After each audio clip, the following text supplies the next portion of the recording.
Всем привет! Это Влад и очередная порция баек автопутешественника. Это новая рубрика на канале, состоящая из мини-рассказов о различных приключениях, которые произошли со мной и с Желтым за годы путешествий по миру. И я буду делиться с вами небольшими историями, иногда поучительными, иногда курьезными, а иногда и просто забавными. А в конце каждого выпуска я буду дарить сувениры с поездок для особо внимательных.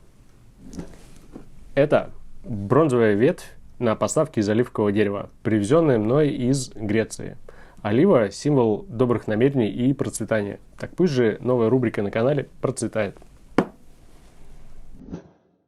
Дело было в Камбодже. Я поселился в отеле на окраине небольшого города. И для того, чтобы Желтым не тискаться по узким улицам, я припарковал машину около отеля и решил несколько дней ее просто не брать. Все эти дни перемещался либо пешком, либо на тук-туках. Там это дешево, быстро и очень удобно. Так вот, где-то на третий день, когда я довольно поздно возвращался к отелю, шел сильный ливень, было уже поздно, было где-то около полуночи, а тук-тук подвез меня прямо к машине. И я уже, когда расплачивался, обратил внимание, что между колесом машины и между крылом что-то блестит. Что-то как-то ненормально блестит. Я попросил тук-тукера не уезжать и оставить фару, направленную на машину. Вот. Когда я вышел под дождем и подошел к машине, я офигел, потому что на меня смотрело большое количество крысиных глаз.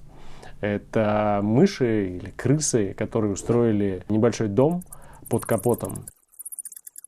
Их разбудил или взбудоражил свет от этого тук-тука. Это выглядело невероятно мерзко. Что делать с этим было непонятно. Я начал пинать машину по колесам.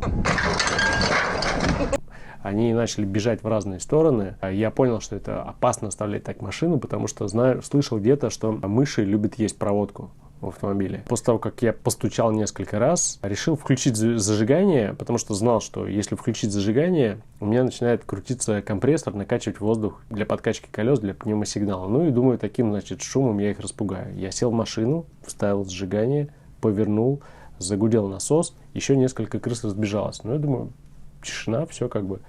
Я включил зажигание, и в этот момент я отчетливо прям услышал хруст. Я понял, что кто-то попал в радиатор вентиляции, заглушил машину, пошел, открыл замки, открыл капот и увидел ужасное, конечно, зрелище. Наверное, для пилота я не самую удачную историю выбрал, но, к сожалению, это так. Вот эта картина, Камбоджа, ночь, Сием Рип. Я думаю, как-то это надо все достать, вот то, что там было намотано, вот эти кусочки мозги, это крысы, и вот эти вот хвост, я помню, лежал. И я обернулся по сторонам, думая, чем бы достать ее оттуда, и увидел недалеко сидящую бабульку. Чего она там сидела, ждала, я понятия не имею. Она накрыта была целлофаном, и она мне показала на кусты. Я понятия не имел, зачем она мне туда показала. Когда я подошел, увидел там палку с гвоздем. И я так понял, что она прекрасно понимает, что произошло, и более того, там, скорее всего, это часто происходит. Я взял эту палку, и вот ночь, почти что ночь, я, значит, со светом телефона палкой с гвоздем выковыриваю остатки этой крысы из-под капота. Минут за 10 управился. Но самое неприятное было в этой ситуации следующий день, потому что на следующий день я должен был пересечь границу с Таиландом. Это был практически последний день моего пребывания в стране, то есть я не мог задерживаться там надолго. Но я не знал, успели ли крысы что-нибудь съесть или нет, поэтому на следующий день я встал очень рано, завел машину и буквально вот не дыша, прислушиваясь к каждому звуку, ехал в сторону границы. Я очень боялся, что они перегрызли какие-нибудь тормозные шланги и, короче, что машина может просто не доехать до границы. Слава богу, все обошлось благополучно. Я пересек границу, въехал в Таиланд. По-моему, в Паттайе уже я заехал в сервис и внимательно смотрел подкапотное пространство и нашел только в одном месте прям отчетливые такие следы от зубов крыс. Они начали жевать провод высоковольтный, который шел к одной из свечей. Вот. Но они не успели докусить до жилы и погрызли только резину.